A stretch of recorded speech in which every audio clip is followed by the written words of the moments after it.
The third member of the Secret Treasures team, Shizuru Kagura, also known as Shizuru Yata, is probably the most underrated character in the King of Fighters series, which is a shame considering that she is one of the most, if not the most influential and relevant female character when it comes to the story. Since her introduction in '96, Shizuru has always been the center of the plot in every game featuring her, and even in some entries where she is not playable, she continues to be a major figure behind the scenes. Shizuru merits much more love and respect than she gets, and I hope through this video to give her the recognition she deserves. As always, if you like this content, don't forget to subscribe and click the bell icon so you can be notified with every new video posted.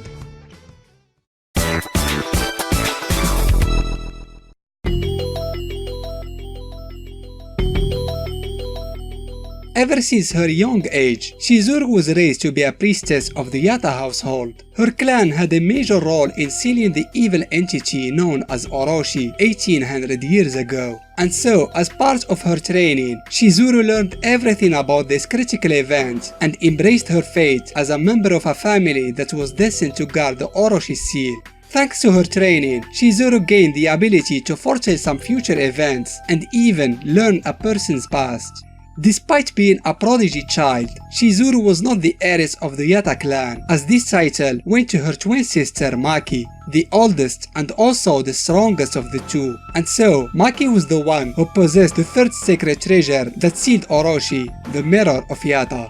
Shizuru held her sister in high regard, and the latter had nothing but love and care for her. When Shizuru started to have a liking for motorcycle racing, it was Maki who had the habit to take care of her bike, tuning it up in the best possible way for her sister's next race. It goes without saying, Maki and Shizuru were very close to each other. However, their happy life has suddenly come to an end during one sad night.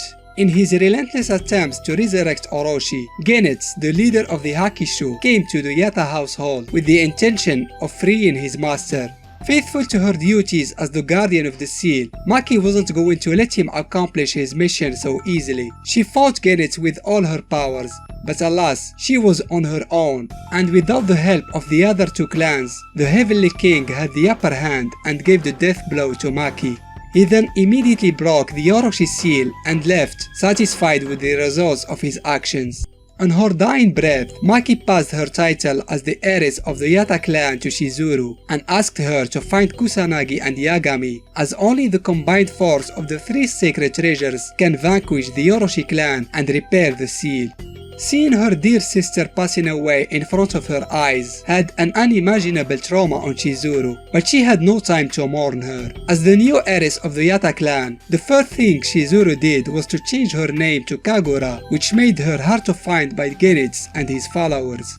During the next 10 years, she founded the Kagura Enterprise and became a very successful businesswoman. At the same time, she closely kept track of the King of Fighters tournaments since its very first edition, hosted by Geese Howard. She believed that it was her best chance to find the heirs of the other two clans, and she was right. The participation of Kyo in KOF 94 and Iori in 95 didn't pass unnoticed by Shizuru, and so the very next year she decided to take action.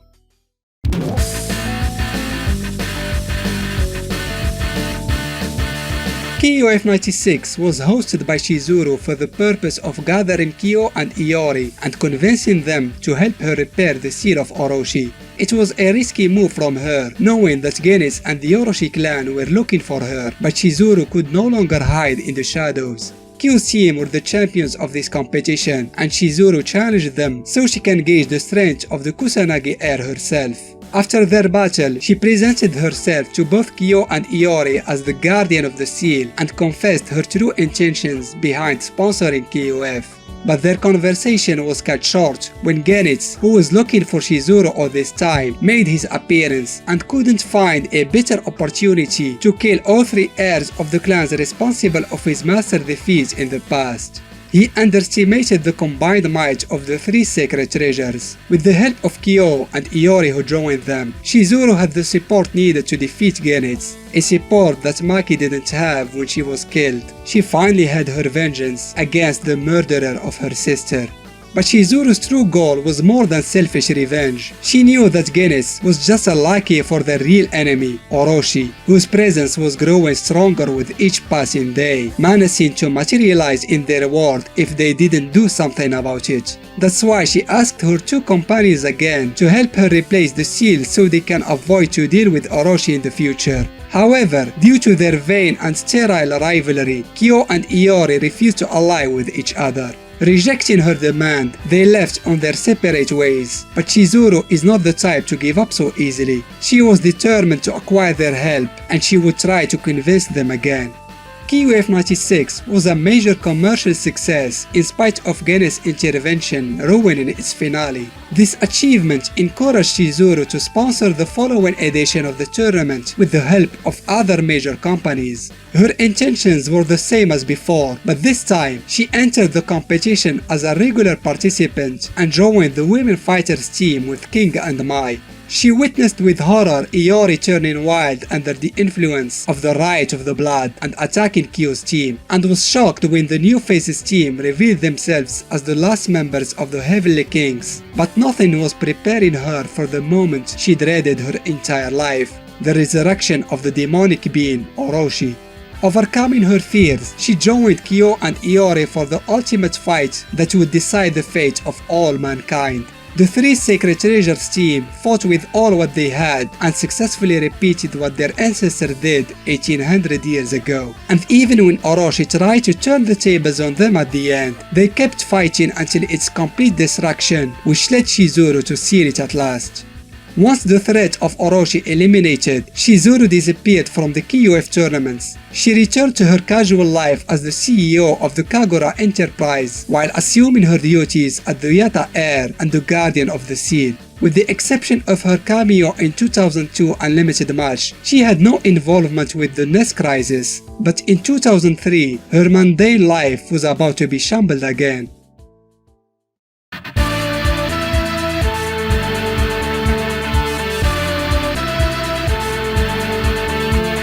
Thanks to her ability of foretelling future events, Shizuru learned that the seal was going to be broken again. Worried about this ominous prediction, she contacted Kyo and Iori and informed them about it. But the two, who apparently did not learn from past events, ignored her cry for help. Not too long later, Shizuru fell victim to a mind control technique from a mysterious woman named Botan, who is a member of a secret clan called Those from the Past. Botan made Shizuru break the seal of Orochi and secretly organize KOF 2003. The reason behind that was to test the competitors, and for that purpose, she created a shadow copy of Kyo named the Kusanagi.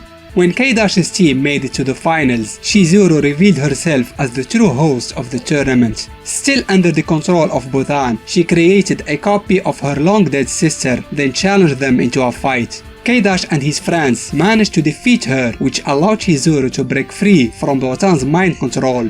Once she regained her senses, she let them handle Botan's companion Mukai and went immediately to the seal's location in an attempt to repair it. She was at last joined by Iori and Kyo. However, an unexpected third person was there as well. Before Shizuru could do anything, Ash Crimson took advantage of her weakened state and attacked her from behind. He then saw the Yatta mirror within her body and tossed her in the air. Succumbing to her multiple injuries, Shizuru lost consciousness in Kyo's arms. She woke up sometime later in the hospital and discovered that she can no longer use her powers. When Shingo came to visit her, she asked him to help Kyo and Iori in their search for Ash. The young man promised her that he would do everything he could to unite the two rivals, which he did, and the three men entered the next KOF together with the intention to find Ash and make him pay for what he did. At the end of the tournament, Shizuru received a visit from Benimaru, who came to inform her of what happened. She learned about Magaki's intentions and was sad to hear that Iori suffered from the same fate as she did and that he nearly killed his teammates. Shizuru particularly felt bad for Shingo and considered herself responsible of what happened to him. As an apology, she paid his medical treatment bills and sent him a get well soon present. Before KOF 13 started, Iori paid a visit to Shizuru and asked her if she had her powers back. It was probably his indirect way of asking her help. Unfortunately, she couldn't do much except reminding him that without his sacred jewel, Iori was finally free from the curse of Orochi.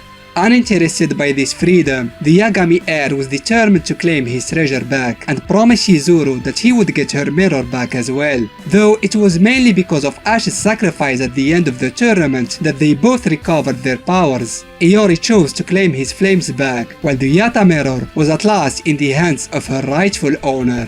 Even though she was absent in KOF 14, once Verse was destroyed at its climax, Shizuru immediately sensed the presence of Orochi and told Kyo to join her in Hungary where the demon was resurrected. There, they met Iori who came in his own, and the trio found Orochi struggling in a weakened state. Having no pity for the evil being, the three Sacred Treasures team launched a combined attack that destroyed it one more time.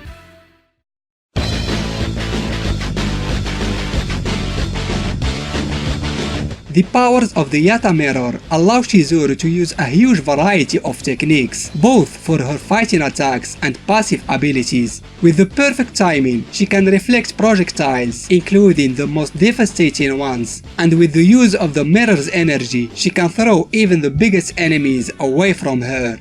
Shizuru's most famous technique is her mirror image, where she creates a copy of herself that disappears just after its attack. With little effort, she can make the copy attack more than once and stay for longer time. She also has the ability to switch places with her copy to follow up its attack with another of her own. However, this technique is not perfect yet. If one of her copies is attacked, Shizuru takes damage as well. As the guardian of the Orochi seal, she is the only person who can imprison the legendary entity. But Orochi is not the only thing Shizuru can seal. In fact, she can seal anybody's powers for a few seconds, drastically reducing their attacks as they would have nothing to use but their normals.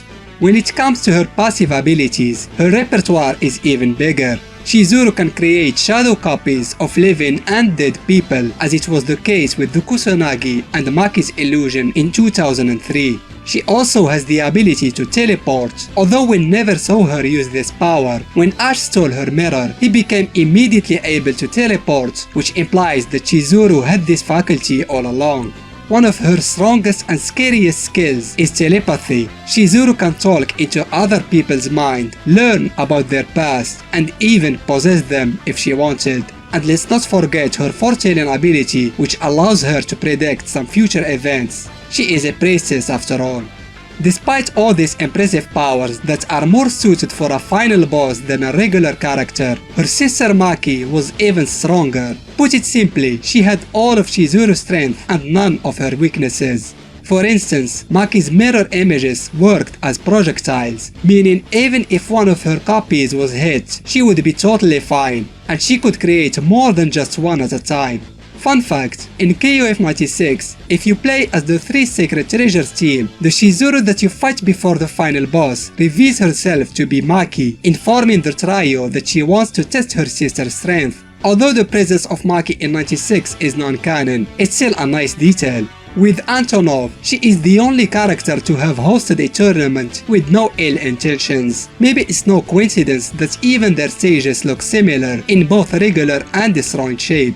Unlike the heirs of the other two clans, Shizuru is polite and well-mannered. When she asks for their help, it's always in a considerate way, despite being ignored most of the time due to their immature rivalry. She is the voice of reason that holds the team together. Without her guidance, Iori and Kyo would be totally clueless.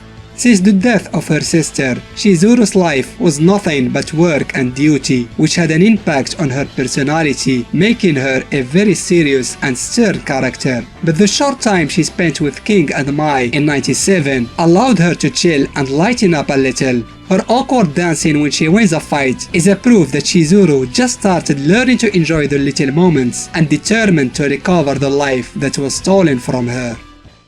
I hope you enjoyed this video. Give it a thumbs up if you did, and why not consider subscribing to the channel. Thanks to all who have supported the channel through Patreon, especially Ben Ortega for his awesome generosity. You guys are the best and I can never thank you enough.